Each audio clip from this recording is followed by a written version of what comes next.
British Backyard.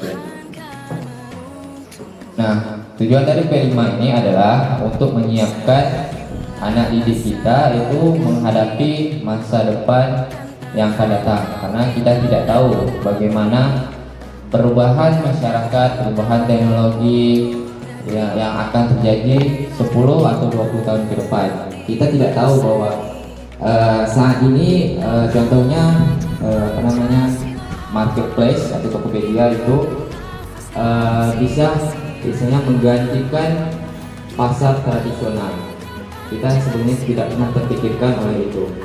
Nah, bisa jadi 10 tahun atau 20 tahun ke depan hal-hal yang mungkin sekiranya yang tidak terpikirkan bisa terjadi. Nah, makanya itu kita perlu mempersiapkan anak didik kita bisa beradaptasi atau bertahan di tengah perubahan zaman yang semakin maju.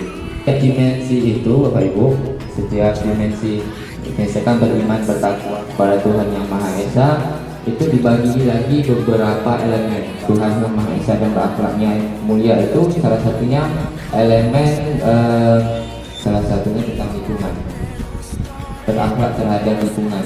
Nah, itu salah satu elemen dari dimensi beriman bertakwa kepada Tuhan Yang Maha Esa. Nah, dari 6 itu masih ada lagi dimensi-dimensinya. Untuk lebih jelas, Bapak Ibu bisa juga melihat di PMM.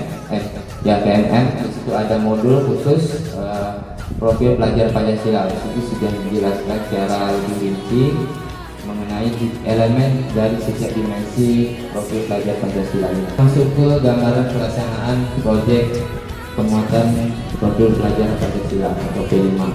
Nah, pelaksanaan P5 ini biasanya itu melibatkan beberapa guru atau beberapa tingkatan kelas. Nah, jadi setiap guru itu bisa berkolaborasi. Misalkan guru yang ahli di bidang seni dengan guru yang di bidang sastra misalnya, itu bisa berkolaborasi membuat proyek. Nah, cuman itu adalah tahap sudah berkembang. Sementara untuk sekolah kita itu kalau saya lihat masih tahap awal. Jadi untuk pengimplementasian P5 itu ada beberapa tahap, melihat kesanggupan dari setiap satuan pendidikan. Ada tahap awal, berkembang, dan mandiri. Nah, tahap awal ini kita lebih hanya memanfaatkan seperti modul proyeknya itu yang sudah disiapkan di PMM, itu kita bisa manfaatkan dan kita modifikasi sedikit sesuai kebutuhan kita.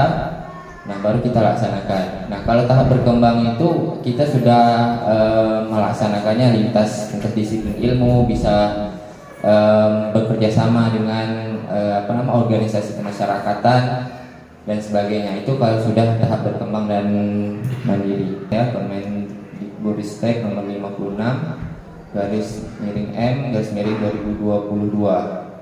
Nah, di sini salah satunya ini fleksibel dalam muatan kegiatan, waktu, dan pelaksanaan.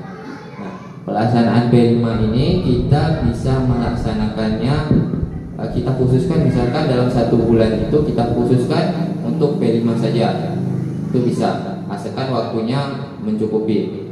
Ataupun kita bisa juga melaksanakannya selama 1 semester itu di akhir jam pelajaran. Misalkan kita alokasikan untuk 1 hari itu 2 jam untuk P5 sampai akhir semester. Itu bisa sesuai dengan keputusan bersama setiap satuan pendidikan. Itu bisa menyesuaikan.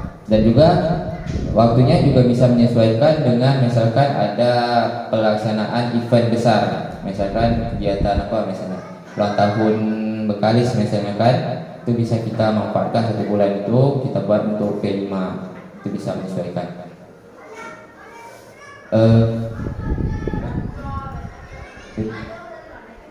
Nah, ini ada beberapa tema dari proyek P5 di jenjang SD, SMP, SMA, dan SMK. Nah, di sini ada tema gaya berkehidupan berkelanjutan, tema kearifan lokal. Saya coba jelaskan satu ya. Tema gaya hidup berkelanjutan ini tentang bagaimana kita memberi pengetahuan atau pemahaman kepada anak didik kita mengenai lingkungan, wawasan lingkungan. Karena kalau melihat kondisi saat ini dan juga menjadi isu global bahwa lingkungan itu menjadi concern yang sangat penting. Di ibu kota Jakarta itu sudah mulai menggalakkan penggunaan kendaraan berbahan bakar listrik. Nah, itu salah satu upaya untuk mengurangi dampak pencemaran dari lingkungan. Terus tema kearifan lokal. Nah, kearifan lokal ini kita melihat lingkungan sekitar kita. Nah, misalkan budaya apa di satuan pendidikan ini, budaya yang lebih menonjol itu apa? Misalkan budaya suku Jawa misalnya, Melayu, itu kita bisa angkat menjadi proyek. Terus tentang Bhinneka Tunggal Ika itu mengenai keberagaman misalnya dari suku, agama. Itu kita mengenakan bahwa Indonesia ini punya suku atau agama yang beragam. Nah, agar supaya keragaman itu bukan dipandang sebagai suatu pemisah, tapi sebagai suatu perekat. Ya. Nah, terus untuk tema rekayasa teknologi, nah ini tentang wawasan masa depan. Bagaimana anak didik kita bisa merancang, misalkan peradaban 20 atau 30 tahun ke depan seperti apa. Nah, ini kita meminta anak kita untuk bisa merancang seperti itu. Nah, tema kewirausahaan ini sudah jelas ini ya, tentang kewirausahaan, memanfaatkan sumber daya yang ada sehingga menghasilkan nilai jual atau nilai tambah dari produk yang sudah dibuat. Tema suara demokrasi ini untuk SMP dan SMA tidak ada, SD tidak ada. Termasuk nah ini untuk tema bangun jiwa dan raga, ini lebih kita menekankan bagaimana kita untuk mengatasi salah satunya tentang perundungan. Nah, perundungan ini kan membentuk jiwa dan raga, karena kalau bagian perundungan itu kan bisa berdampak kepada psikis anak kita. Ya. Dari pelaksanaan P5 dari semester genap tahun 2023 sudah selesai melaksanakan tema suara demokrasi ini untuk SMP atau SMA ya. SMA pelaksanaan suara demokrasi, pemilihan ketua OSIS dan wakil ketua OSIS. Nah, ini salah satu dari proyek tema suara demokrasinya. Suara demokrasi. Di sini diminta dilaksanakan pemilihan ketua OSIS dan wakil ketua OSIS. Nah, itu hasil akhirnya, tetapi rangkaian menuju sampai pemilihan itu kan panjang, mulai dari pencalonannya, kampanyenya dan sebagainya. Nah, itu prosesnya itu yang harus kita pikirkan. Nah, kita kalau dalam proyek P5 ini kita bukan memikirkan hasilnya saja, bukan hasil outputnya, tetapi prosesnya. Misalnya kalau kita minta anak kita membuat sebuah misalkan gambar. Walaupun kita nilai gambar anak kita itu kurang bagus, warnanya acak-acakan, tapi prosesnya itu mereka lewati. Mereka menikmati setiap proses yang dilewati. Nah, itu yang harus ditekankan di bagian prosesnya. Oke, ini bagian akhir ya, proyek pematen merupakan kegiatan co-curricular berbasis project. Terus menguatkan kompetensi dan karakter pelajar Pancasila, ini tujuannya tentu. Dan terus tersusun berdasarkan standar kompetensi lulusan. Nah, untuk sekolah kita,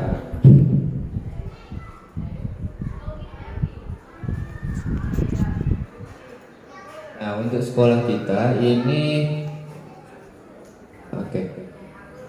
ini sudah saya buat, cuman ini kalau bisa dikatakan ini belum fix. Ini bisa disesuaikan lagi, dan juga saya buat ini bukan secara harus bisa disesuaikan. Ini kan saya ambil untuk semester 1 fase A itu kelas 1 sampai kelas 2, Semester 1 temanya gaya hidup berkelanjutan, dan tema pilihannya itu lingkunganku sehat. Nah, di sini ada beberapa tahap ya. Saya susun berdasarkan minggu 1 sampai ke 2 itu pengenalan, memberikan contoh tentang lingkungan yang sehat, terus memberikan contoh gaya hidup sehat. Nah, itu tahap pengenalannya agar siswa ini tahu begini loh bentuk lingkungan sehat. Karena kalau tidak mungkin kita meminta siswa kita untuk berlaku sehat sementara mereka tidak mengetahui apa itu berperilaku sehat. Contoh berperilaku sehat itu seperti apa? Nah, kita beri penanaman dulu, modal dasar pemahaman kepada anak didik kita mengenai tema tersebut. Nah, baru masuk ke minggu 3 sampai 5 itu melakukan pengamatan ya. Langsung kita keluar ke luar kelas, melihat, mengamati lingkungan sekitar. Nah, mencatat permasalahan lingkungan yang ada di sekolah atau di rumah, bisa untuk menyesuaikan. Terus mengumpulkan data mengenai misalkan jenis-jenis sampah dan sumbernya. Misalkan anak kita ini jumpa jajan sampah jajan plastik. Nah, ini sumbernya dari mana? Nah, itu anak kita minta mendata hal seperti itu. Nah, terus mereka mendapati situasi lingkungannya seperti ini. Nah, kita minta anak didik kita ini merumuskan aksi untuk mengatasi permasalahan tersebut. Nah, di sini kita minta peran aktif dari siswa menemukan solusinya. Peran guru di sini hanya mendorong atau mengarahkan potensi siswanya itu untuk menemukan solusi terhadap permasalahan yang ada, bukan menunjukkan tapi mengarahkan. Nah, setelah mendapat solusinya, menyusun rencana tindak lanjutnya. Setelah itu baru melakukan aksi. Nah, setelah itu baru dilihat apakah hasil dari solusi yang sudah dibuat itu berhasil atau tidak. Nah, kita di sini meminta anak didik kita untuk melakukan refleksi. Nah, refleksi diri. Misalkan hasilnya itu tidak sesuai dengan ekspektasi. Nah, kenapa hasilnya itu seperti itu?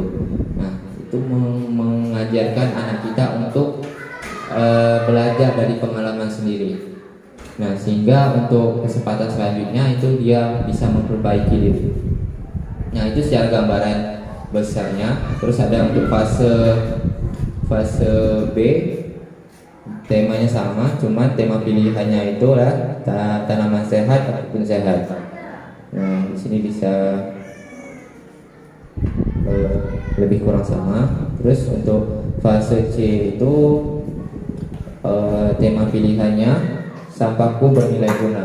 Nah, sampahku bernilai guna itu lebih kurang sama aktivitasnya.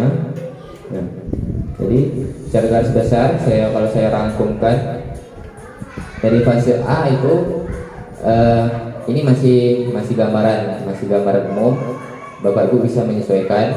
Nah, kalau gambaran dari pikiran saya bahwa untuk fase A itu kita meminta siswa untuk mendata sampah-sampah yang ada. Nah, bagaimana solusinya?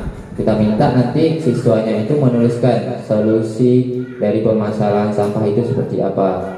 Nah, dapat solusinya itu bisa dibuat. Kita minta siswa kita untuk melukis atau membuat brosur, bisa itu dalam bentuk akhirnya.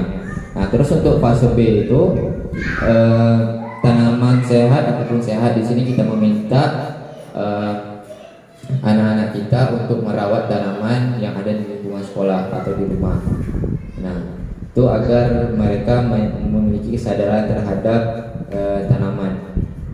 Terus yang terakhir itu adalah sampahku bernilai guna. Nah, ini setiap sampah itu kan selalu ada nilai gunanya tersendiri.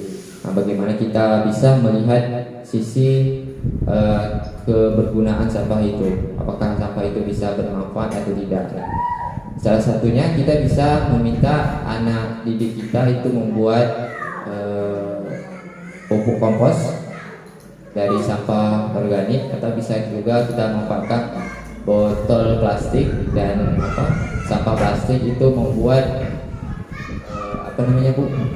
Ecobrick. Nah, ecobrick itu ya botol plastik itu di dalamnya itu kita isi sampah plastik sampai padat. Nah, kita susun menjadi satu, bisa hasil akhirnya bisa menjadi kursi sofa. Nah, kalau itu salah satunya. Nah, itu untuk semester 1. Nah, kalau untuk semester 2 itu lebih ya tentang kearifan lokal. Tema pilihannya warnanya budaya daerahku.